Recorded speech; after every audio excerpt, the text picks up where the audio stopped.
Tony, right-sided colon cancer with METs, let's say significant tumor burden, symptomatic, had a stroke about 3 months ago, right? Biologic or no biologic? RAS wild type. RAS wild type, right-sided, metastatic, symptomatic. You adding an EGFR therapy in that patient or not? I think this is a great example of where the NCCN guidelines actually would make sense, and I would actually not add a biologic for this patient. Maybe do a FOLFIRINOX kind of thing without a biologic. FOLFIRINOX may be reasonable for But you would withhold, I think it's very important for our audience to hear this. You would not give an EGFR therapy to this patient if their tumor was from cecum to hepatic flexure based on the data that we have right now. I would Agreed? not, Agreed. yeah. Agreed. And the data is pretty consistent. So, Alan, all right, your study showed us this whole right versus left thing. And then with that, lots of other studies have gone to mine this data. Tell us a little bit about what other studies showed this, and we'll talk a little bit how that influences practice. Right, so the prospective study that showed it was FIRE3, and that's a contemporary study. There have also been other studies that have been looked at retrospectively. Crystal has been looked at. There's a large series in the JNCI that came from Genentech, a variety of studies looking at bevacizumab combinations. 2 studies, one with panitumumab, one with cetuximab in salvage therapy. Both showed no benefit to patients with right-sided disease to the EGFR antibodies.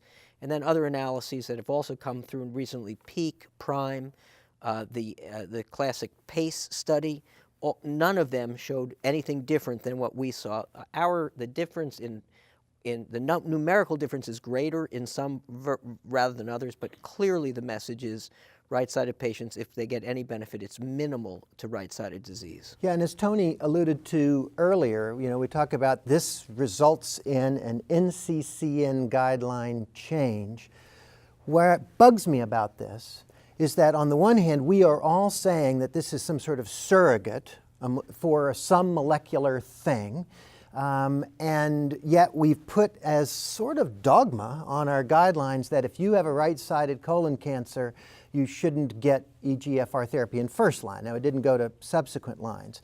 And I just worry that we could end up in certain situations where, you know, physicians might reasonably want to, or we have some, you know, how are we going to replace this, if you will, with really the more fundamental understanding? Is this strong enough data for us all to say, no, I'm not going to give EGFR therapy, and we should tell everyone not to?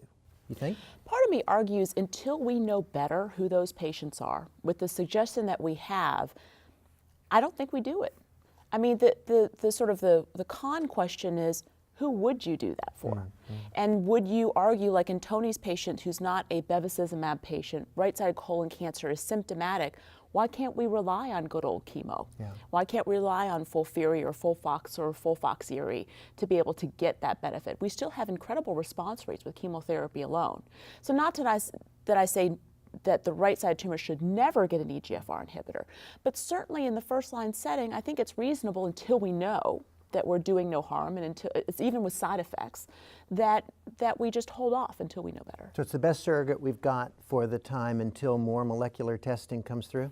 More molecular testing comes through, and we may actually find that a small subgroup of patients will benefit. If we can but figure that at this point of time, it's just taking the whole patient population without further granularity. I think it's safe to say, let's just try to avoid them in the first line. Proximal transverse colon. Well, it's a matter of whether you think it's right or left side. So embryologically, right? Remember, this is not a fluke. If you remember the embryology of the colon, the right colon comes from the midgut and the left colon comes from the hindgut. And where they join is somewhere in the transverse colon. It's generally said 2/3 of the transverse colon is right and 1/3 is left. I don't know exactly. I'm sure in everybody it's different. In a 7'2" individual, it may be different than it is in me.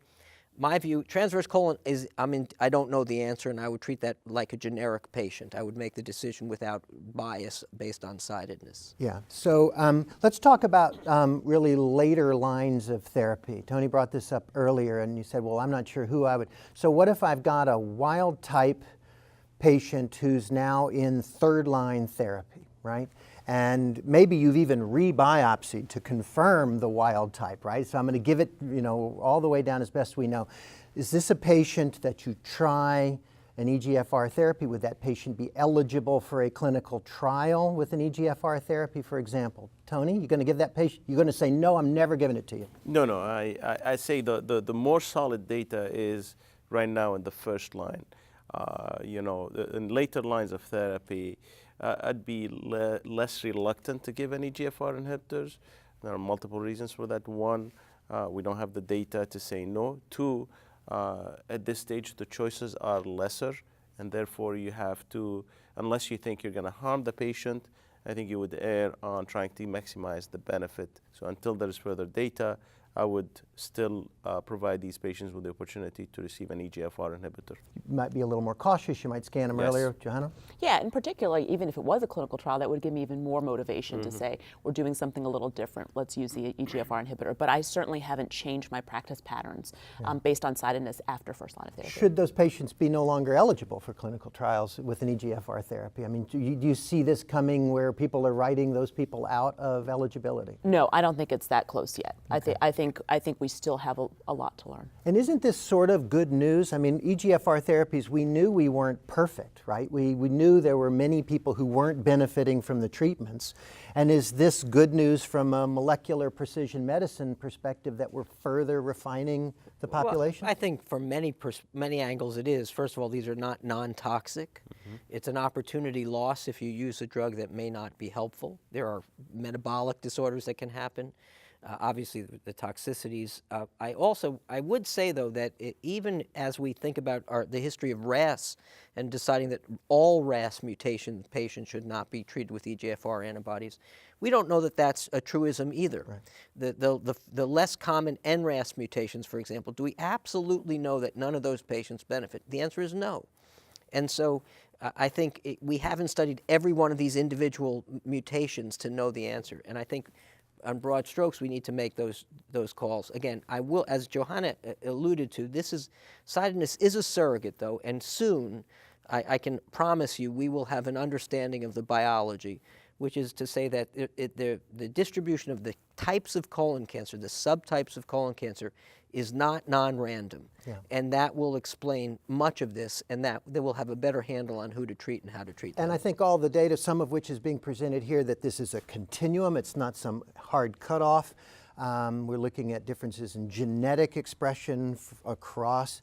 We're looking at rectal versus other, and showing that that's part of the continuum and the like. So there is more there. You know, you had mentioned the sort of anatomy and embryology of the colon.